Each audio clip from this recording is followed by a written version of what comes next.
Magandang araw sa inyong lahat. Welcome back na naman sa channel ko. Ngayon, may ibabahagi na naman ako na panibagong ritual. At kung bago lamang napadaan, ay huwag niyo pong kalimutang mag-subscribe at pindutin ang notification bell para palagi kayong updated sa mga bago kong videos. Sobrang miss mo na ba ang partner mo? At nararamdaman mo ba ngayon na ikaw ay hindi na niya namimiss? At dahil sa bihira na lang siyang tumatawag, text o chat sa'yo. At nararamdaman mo rin na may kakaiba na talaga sa kanya. Kaya gusto mo ba na manumbalik ang nararamdaman niya sa'yo? At siya na naman ang mababaliw sa sobrang pagkamiss niya sa'yo? Pwes gawin mo itong ritual na ibabahagi ko sa inyo ngayon. Dapat palaging buo ang loob mo na gawin ito. Pwede ito gawin sa kahit na anong araw o oras na gusto mo. As long as naniniwala ka sa mga ganitong pamamaraan.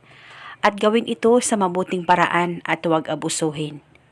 Ang gagawin mo lamang bago ka matulog, umupo ka muna saglit dyan sa higaan mo. Ipikit ang mga mata mo, mag-focus at mag-concentrate ka.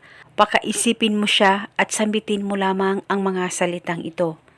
Pangalan at apelido. Ikaw na naman ang mababaliw sa sobrang pagkamis mo sa akin. Sambitin mo lamang ito ng 7 beses. Pwede mo dagdagan ang hiling kung gusto mo, wala pong problema. At pagkatapos, dahan-dahan mo nang buksan ang mga mata mo, paniguradong matapos mong gawin ang ritual na ito, ay siya na naman ang mababaliw sa sobrang pagkamis niya sa'yo.